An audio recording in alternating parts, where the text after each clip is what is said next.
This Christian family lives just next to this church. And then they told us there are 21 families in this town who are Christian and the rest are Muslims.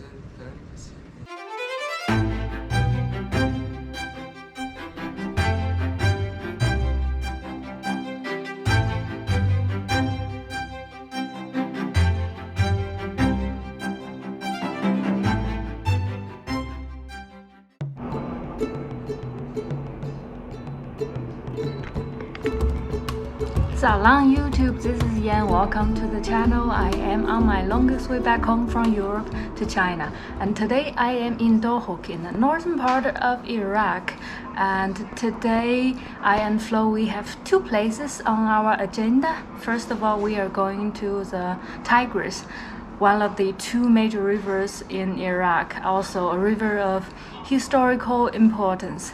And then we are heading to Amedy, another very pretty city in Iraqi Kurdistan. It is located on a small plateau. Before I leave, I want to show you something that I really like. That is this. In Arabic, it's called shataf, and it's very commonly seen in Turkey, Iran, in Dubai, and in all the Arabic countries. I find it very hygienic. Although some people, especially for those who use this for the first time, may find it a bit strange, but it's very practical when you want to clean the toilet.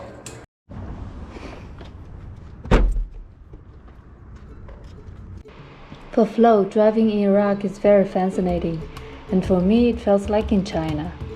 The traffic was very heavy during the rush hours, but it never stopped and all cars kept moving slowly. Street vendors are thriving in Iraq, and seeing that makes our drive through the city very exciting.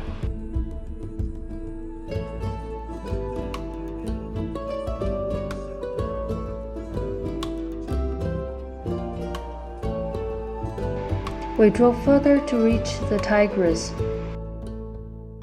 Although not a touristic attraction, the Tigris is so important for Iraq that we cannot miss. Without the rivers, Iraq would be a dry desert. By building dams on Tigris, water stays in this dry land. Tigris was a very important river in the early development of human civilization. It was at the heart of Mesopotamia, which means the land between the two rivers. One river is Tigris, the other is Euphrates. And Iraq has both rivers, and therefore it's the only country in the Middle East that doesn't have a water shortage problems. Tigris originates in Turkey, it flows through Iraq to Baghdad, and finally goes to the Persian Gulf. This water is so nice, and Flo is now swimming in the lake. I don't know how to swim, so I'm really jealous, and he's also making some new friends.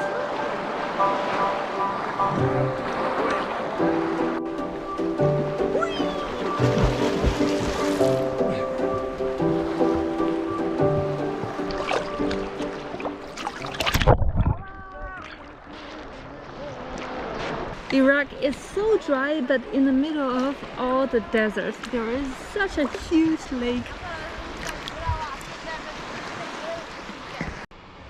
Then we left for Amedy in Dohuk, 10 kilometers from the Turkish border, accompanied by the Kurdish music from the radio.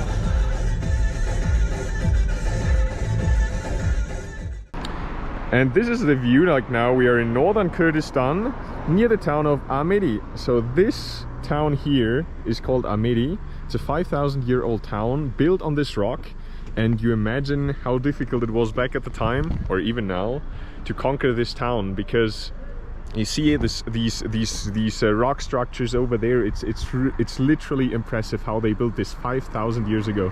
My first impression is that it's just a tiny little village with a population of about 6,000 people, but actually I haven't seen so many people on the street, and there are some relics. Holding figs from someone's fig tree.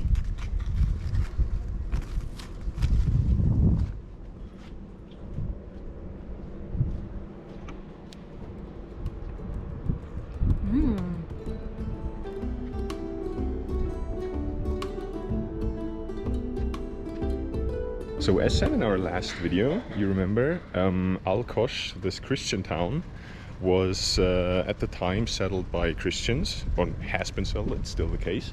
So they're still living there, and now we're in Amedi, and there's actually also a Christian minority. And as we said in the other video, look at this sign.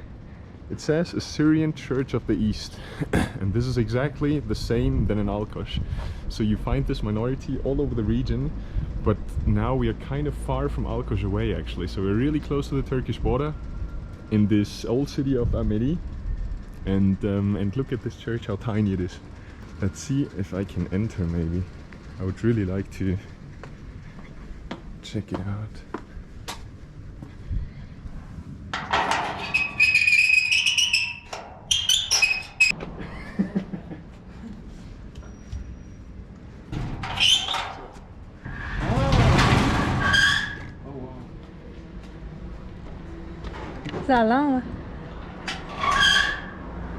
This family, this Christian family lives just next to this church. And then they told us there are 21 families in this town who are Christian and the rest are Muslims.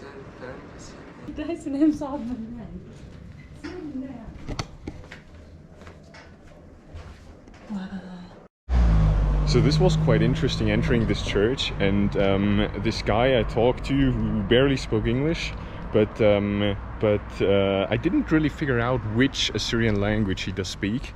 But an interesting fact that he could tell me, and what I've checked also, is that this city actually back at the time there were Muslims, Christians, and Jews living.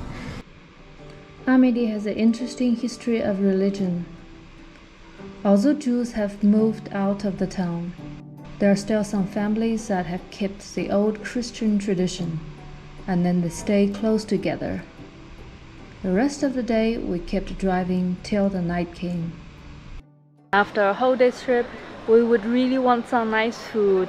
I have the feeling that Iraqi cuisine is very similar to Middle Eastern, Turkish and Iranian cuisine. For example, in Erbil I've seen kunefa, baklava, which is very common in Turkey, and they also eat lots of kebab and rice, which is very close to Persian cuisine. But tonight I would like to try one of the national dish in Iraq. It's called maskov, the grilled fish. And from what I've read from the internet, the fish are from either river Tigris or Euphrates. There is no spices, there is only salt and pepper added to the grilled fish.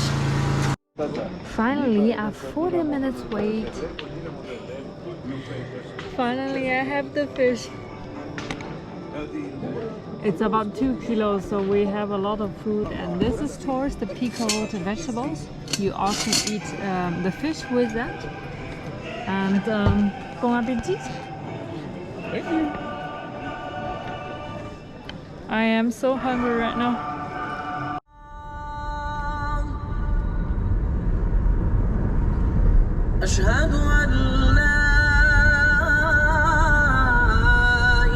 Again, we spent many hours on the road. After days of long drive and over 40 degrees, I finally got a very bad headache.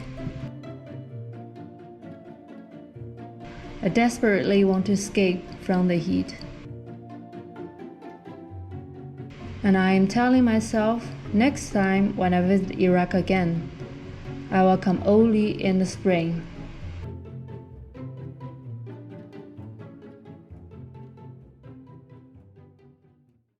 The good news is that we're going to see the waterfalls, Bekhal Waterfall. Bekhal Waterfall is the most popular touristic attraction of the region. You can definitely tell from those souvenir shops at the entrance.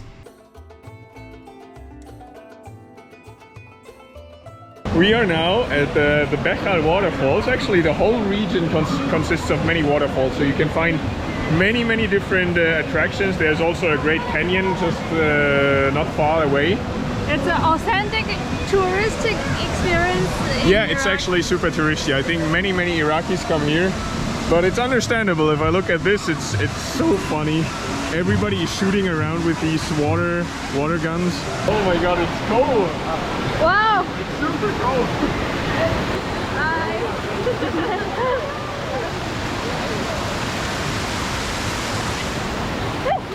Okay, watch out!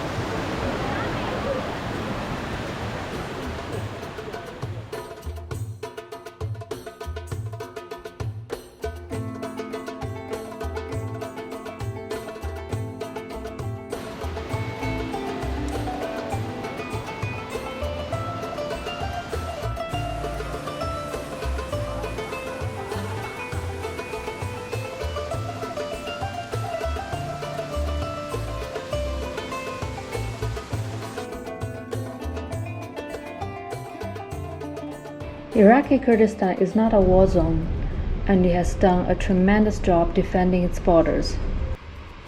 There are many checkpoints, especially run by Kurdish army guys named Peshmergas. But as tourists, we never had troubles at any checkpoints.